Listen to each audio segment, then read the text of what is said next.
Hey, my name is Olivia, and today I want to talk with you about something that is very important. A lot of my videos I obviously believe are very important, or else I wouldn't take the time to create them and upload them. But this is one of the more important videos that I will have made and probably ever will make because this is a guide to tell how you may or may not be in a cult, and cults are extremely destructive and have caused a lot of harm to people and to people's families. I'm going to give you this list today of 11 ways to tell if you are attending a church or if you are attending a cult. Some of these signs are bigger red flags than others. Some of these are kind of small, and maybe if your church does like one or two of these smaller ones, I wouldn't call it a cult. I would just call it a church with a couple of issues. But some of these are huge red flags, and if they're happening, then you really need to consider leaving your congregation. So I will try to highlight the bigger issue ones so that you can tell which ones are especially urgent. Number one, they try to get you to cut off your close friends and family, and if you're a minor, they try to get you to disobey your parent. A normal church or a healthy church may tell you to try to get away from people who cause you to fall into sin. This can be good because for example, if you're struggling with addiction, you probably don't need to continue to hang around friends who are doing drugs.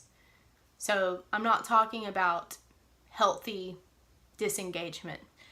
What I'm talking about is the organized detachment from you and anyone who is not in the cult.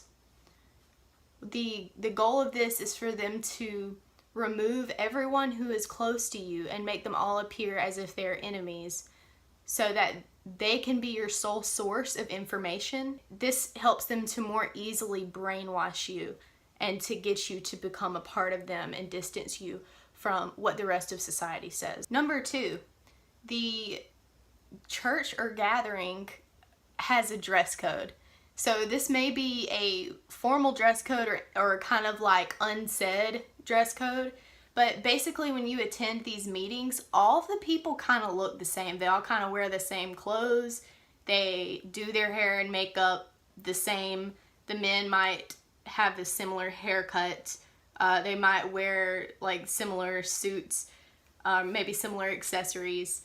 But the reason that this is important to look for is because cults want all of their members to kind of have a similar appearance, for the same reason that the military has all of their people look the same.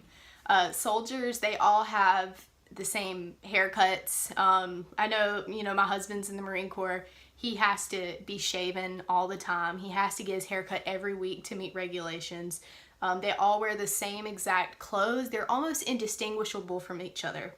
And the reason why they do this is because they want them to identify with the group and not as individuals.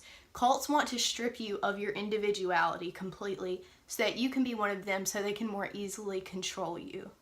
Churches do not do this. A healthy church might bring up things like modesty, perhaps, like they might say maybe to dress a little more modestly, but they will not enforce some sort of weird, rigid, strict dress code, and the church will have people who are different from each other, who are their own individual human beings, and not all look exactly the same. Number three is, and this one's pretty important. You cannot disagree with the leader or with the doctrine of the gathering. So I want you to listen really closely to this one because there's a few stipulations here. First of all, there's the obvious one where if you were to have a differing opinion, they would tell you you're wrong and try to make you feel really bad about it. There's another approach, though, that some of these leaders are able to do to make it look like they might consider your idea, but not really. Some of these leaders, if you, for example, pull the pastor or whatever aside and you say, hey, you know, I heard you preach about this today, and I kind of disagree with it because of these reasons. So the pastor may try to sound like they're trying to hear you out, but they will always, if this is a cult, they will always end up be the one right, and you will always be the one who misunderstood something or is in the wrong. These people are able to manipulate every single situation to make themselves look like they are incapable of being wrong at any point. A real pastor, well, first of all pastors are human beings, so pastors are always going to have some sort of mistake, whether that's something that they did to personally wrong you or a doctrine of the church. Cult leaders are never going to admit they're wrong on anything ever. Number 4 is they shame people openly whenever people in the congregation or group do not adhere to their standards. I'm going to give you 2 examples of this. So I was at this one church, which the church was a little bit culty. I don't know if I'd call it a cult, but it was definitely too close for comfort. So I was at this church and this lady was speaking, and she was just giving her testimony or whatever. And then she said, and I was riding with, she was talking about a lady who was in the audience. I don't even remember the lady's name. We'll just call her Sarah. She said, so I was riding in the car with Sarah the other day, and Sarah was listening to worldly music, and I just felt so uncomfortable, but I didn't say anything, but now I'm getting it off my chest. So this woman did not ever tell Sarah this at any point. She just decided to just make Sarah look horrible in front of everyone and shame her, so everyone is like, wow, Sarah's listening to worldly music. Alright, so this is one example that I've actually seen of them trying to shame people for doing something wrong. If you are in a real church, they're not going to openly shame your stuff. They're not going to try to make you feel bad in front of everybody and embarrass you. What they will do is they will pull you aside one-on-one and talk to you like that if there is an issue. Because a real pastor is loving his neighbor as himself and is going to try to work things out with you one-on-one instead of trying to embarrass you. The second example I want to give for this is I unfortunately saw this video on Twitter of this pastor who was in the pulpit, and just in the middle of the sermon, he just called this guy out of the audience. He said that this guy had been talking bad about him online and that he was not going to put up with it anymore, the backbiting in the church or whatever. And then this guy tries to defend himself in front of the congregation, like he was just sitting back there trying to defend himself. The preacher wouldn't let him talk and just kept talking over him, yelling at him, telling him to get out. And then all of the people in the audience, some of them looked uncomfortable, but some of them were telling the guy to get out too because they were going against their precious leader. So the guy eventually left. Guys, if you're in a church and that happens, if the pastor calls someone out from the pulpit and starts making accusations in front of everybody, please leave. That is so unhealthy. That is so toxic. It's probably a cult if that happens. Number 5, they shun people for leaving. So if someone decides to leave the church, then they will get the congregation to stop talking to them altogether. They don't want you to be in contact with people who have left the church. The reason why is because, for one, they want to punish that person for leaving a congregation. And another reason is because they don't want you to know that that person's life probably just got way better from not being in the cult. Real churches are not going to isolate people for leaving. They're going to hope for the best for that person. Number 6, and this is a pretty big one. And even if maybe none of the rest of this list is related to your church, but this one is, you need to leave this church. So number 6 is the pastor, or maybe one of the deacons, whatever, someone is telling you that you are supposed to have sex with them. If you are not married to one of the leaders or whoever's doing this, one of the leaders, pastor, whatever, then there is biblically no stance to say that you should be having sex with them. It's Christian tradition and it's in the Bible that we are supposed to have sex with our spouse and not with anyone else. But a lot of these abusive men, I mean, it's possible for women as well, but it is mostly men. They try to use their power to manipulate young women into having sex with them. If this is happening to you, I would encourage you to reach out to law enforcement, or perhaps a ministry in your area, or a nonprofit in your area that helps survivors of sexual abuse. Number 7 is pastor worship. So you will be able to tell signs of pastor worship by when you go into the service, almost the whole service is somehow revolving around the pastor. The pastor may not even actually be making an actual sermon. He may just be having a bunch of like one-liners that sound good. Like, there's not even really a coherent sermon. It's just a bunch of one-liners that sound good. You know, a lot of times these people, like, after they say their one-liner, everyone in the audience just claps for a very long time. And then they say their next little one-liner, and then everyone claps again. And you can see that it's this whole thing where it's not even really about what they're saying. It's just the fact that they're the ones saying it, and everyone is gonna clap regardless of what they say is actually even good or not, because it's about them and not about Jesus. A real church is gonna have their service be about Jesus. Another way that you can tell that pastor worship is going on is you'll hear the church people in the church be like, this is the best pastor, this is like the best pastor, he's the best preacher, or she is the best preacher. And you'll also see things like they'll have their pictures everywhere, they'll have their pictures all over the place, they'll have their pictures on the billboards, pictures on the walls, whatever. That's because it's very much about them and not about Jesus in these cults. Number 8 is if you've been in this group for a little while, you will notice the leader, if it is a cult, the leader may have a slowly changing personality. So at first, whenever you join, maybe the leader was just charismatic, passionate, and was just really cool, really smart, whatever. And then as time progresses, this person may begin to be kind of mean to certain people, may single certain people out and be particularly abusive towards them verbally.